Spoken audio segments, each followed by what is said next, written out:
The story of 90s speed truly awakens, with a machine that rolled in like a thunderclap across the American desert. The Dodge Viper RT-10 of the early 1990s arrived not as a polite sports car but as a raw pulse of heat and steel, a reminder that American muscle still had fire waiting in its lungs.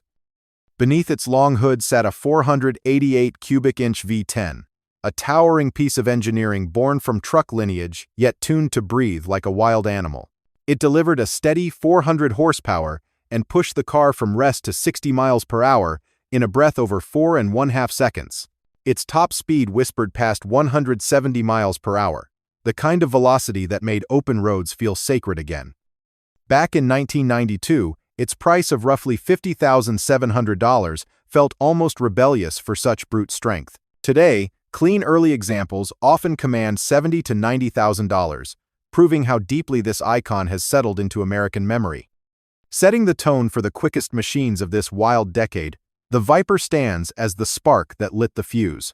If you enjoy journeys like this through the soul of American muscle soul, feel free to join the channel so we can keep riding together.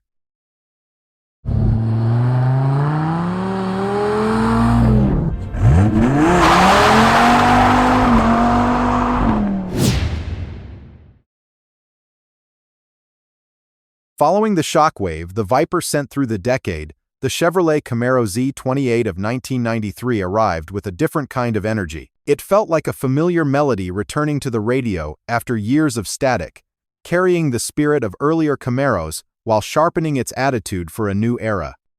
Under its long, confident hood sat a 347 cubic inch V8, a smooth-breathing engine that delivered roughly 275 horsepower. It was not the brute force of legends past, yet it offered a deep surge of torque that pushed the car to 60 miles per hour in a touch under 6 steady heartbeats. Its top end stretched past 140 miles per hour, enough to remind any driver that the Camaro name still carried weight. When it rolled into showrooms, its price of around $17,800 made it one of the most accessible performance cars of its time. Today, well-kept examples often sit between $12,000 and $25,000, a testament to how strongly this machine holds onto its loyal following. If this reborn Camaro stirs something in you, let me know. If you would give it a thumbs up, comment number 1. If it never quite won your heart, drop a 0.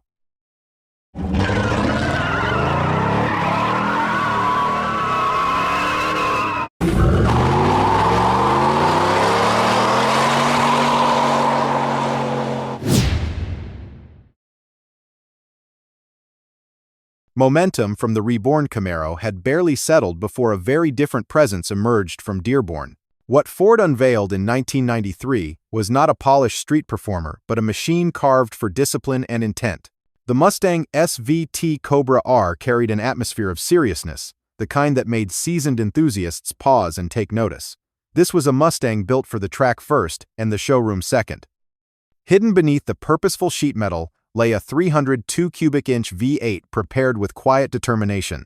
The engine responded with just over 230 horsepower, yet the character it delivered felt far stronger than the rating suggested. Drivers who pushed it toward the horizon found the car surging to 60 miles per hour in just under 6 steady seconds, continuing on with a measured rhythm until it touched speeds near 140 miles per hour. Pricing at launch hovered around $37,600, placing it within reach of only the most committed enthusiasts. Limited production turned it into something far more symbolic than Ford expected. Today, surviving examples often command $150,000 to $200,000, preserved like artifacts from a time when performance was pursued with unfiltered dedication. Many who grew up admiring this Cobra R still speak of it with a quiet kind of awe, the way one remembers the first machine that made racing feel real.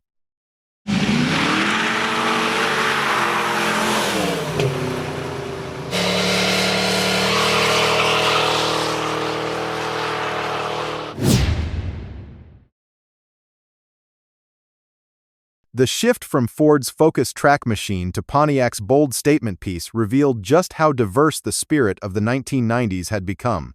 The Pontiac Firebird Trans Am of 1996 embodied a kind of nighttime swagger, the sort of presence that turned empty highways into stage lights.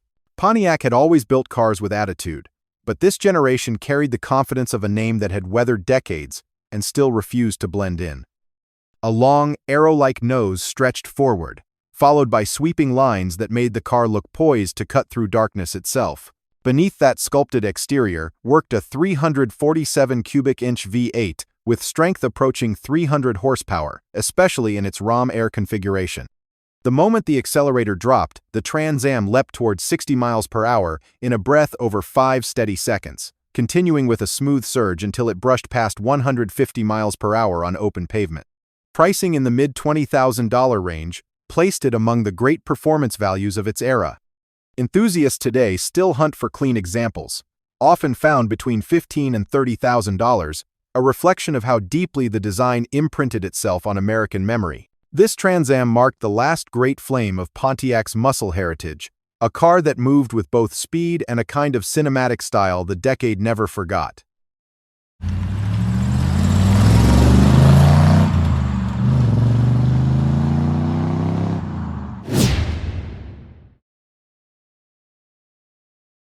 A turn into the early 1990s brings us to a machine that felt almost otherworldly compared with Detroit's traditional muscle. The Dodge Stealth RT Turbo of 1991 carried an identity shaped equally by American ambition and Japanese precision, a partnership that produced one of the most forward-thinking performance cars of the decade. Its silhouette seemed to glide even at rest, as if sculpted to slip through the night without disturbing the air around it. Beneath the smooth surface worked an engine of roughly 183 cubic inches, a compact V6 fueled by twin turbos. The result was a clean, urgent swell of 300 horsepower, enough to push the Stealth to 60 miles per hour in just over 5 controlled seconds. Out on long stretches of open highway, the car gathered speed with a calm determination until it reached the neighborhood of 150 miles per hour, delivering a sensation far more refined than most American metal of its time. Pricing near $28,000 placed this model within reach of drivers who valued technology as much as raw force. Today, surviving examples live in the $15,000 to $35,000 range, appreciated not just for rarity but for the vision they represented. Among enthusiasts who remember the era, the Stealth remains a quiet legend, proof that the 90s had room for courage, collaboration, and ideas that still feel ahead of their time. And if you are still riding with us through these legends, let me know by dropping the number 5 below.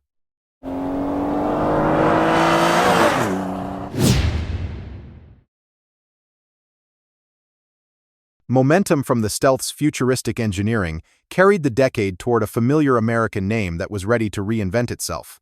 The Chevrolet Corvette of 1997 marked the beginning of the celebrated C5 generation, a transformation that felt less like an update and more like a rebirth. Decades of legacy moved quietly beneath its surface, yet the design spoke with fresh confidence, as though the car had finally grown into the shape it had always been chasing.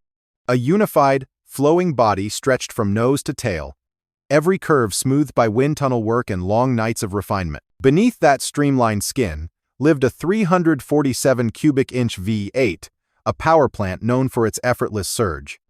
The engine delivered just under 350 horsepower, sending the Corvette to 60 miles per hour in under 5 crisp seconds before settling into a calm, steady rhythm above 160 miles per hour on open highway. Pricing between $37,500 and $43,000 gave buyers access to one of the most polished performance experiences of its time. Enthusiasts today continue to value the C5's balance of reliability, speed, and grace, with well-preserved examples often resting between $20,000 and $40,000. To many drivers, this generation marked the moment the Corvette reclaimed its identity, an American sports car that finally felt as refined as it was fast.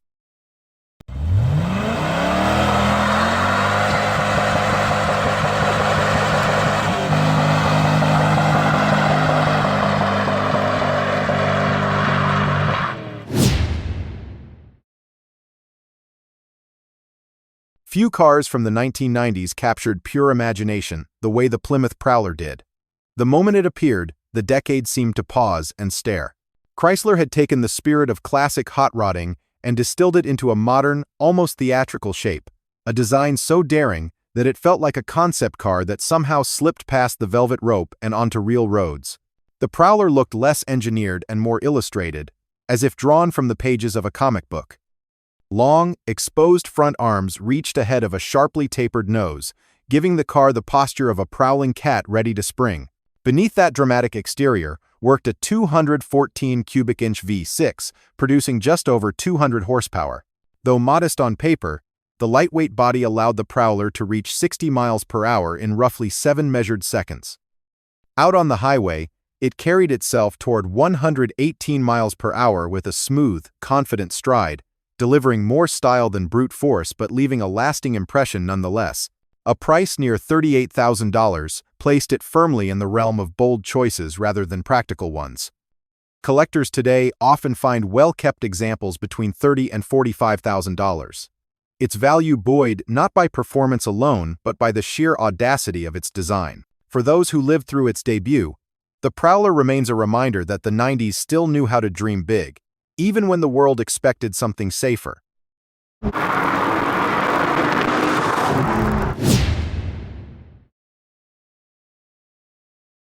Nothing prepared the early 1990s for what GMC unleashed with the Syclone.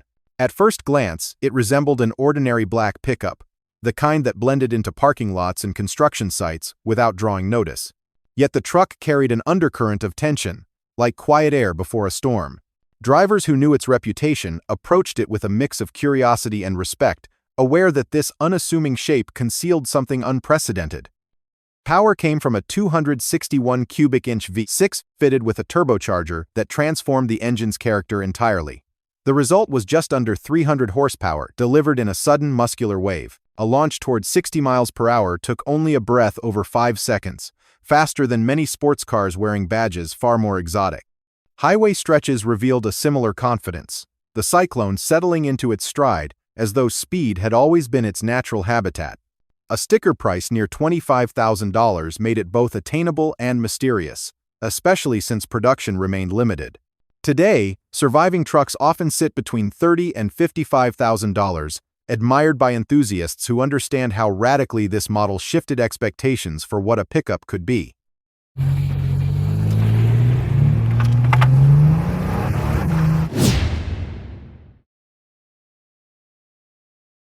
Late in the decade, the performance world found itself looking once again toward Dearborn as the Mustang Cobra of 1999 stepped into the spotlight. This model carried the weight of a familiar name, yet its purpose leaned firmly toward the future. The shape remained unmistakably Mustang, but the stance, the detailing, and the engineering hinted at a new millennium drawing near. It felt like a bridge between eras, honoring tradition while refusing to stay anchored in the past. Beneath the hood lived a 281 cubic inch V8 with dual overhead cams, a configuration that gave the engine a smooth but insistent urgency. Output hovered just over 300 horsepower, enough to send the Cobra toward 60 miles per hour in a breath over 5 clean seconds. Open highway stretches revealed an equally confident rhythm, the car settling into speeds well above 140 miles per hour with the calm assurance of a machine built for long, fast strides. Buyers in 1999 found it priced around $27,500, a figure that balanced accessibility with genuine performance capability. Modern enthusiasts continue to seek well-preserved examples, typically found between $15,000 and $28,000, proof of how firmly this late 90s Cobra holds its place in Mustang history. This model represents the moment Ford blended heritage with ambition, creating a Cobra that looked backward with respect and forward with determination.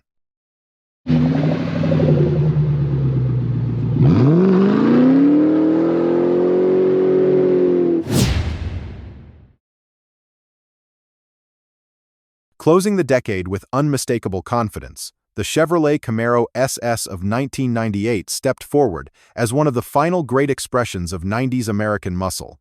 The car seemed sculpted for motion, even at a standstill, its sharp nose, narrow lamps, and tense body lines giving it the presence of an arrow drawn back on a bowstring. Every surface hinted at stored energy waiting for the first touch of throttle. Power came from a 347 cubic inch V8, an engine that delivered just over 300 horsepower with a steady, muscular rhythm. Drivers felt the surge immediately, the Camaro reaching 60 miles per hour in around 4.5 seconds before gathering itself for speeds near 160 miles per hour on open pavement. Nothing about the experience felt hesitant. The SS moved with the certainty of a machine fully aware of its abilities. A price near $25,000 placed it among the most attainable performance icons of its era. Today, well-cared-for examples often lie between $15,000 and $30,000, appreciated not only for their speed, but for the way they captured the final breath of a remarkable decade in American car culture. And with the SS closing this decade-long journey, the 90s stand revealed as a time when American muscle found new breath, new form, and a new fire that refuses to fade.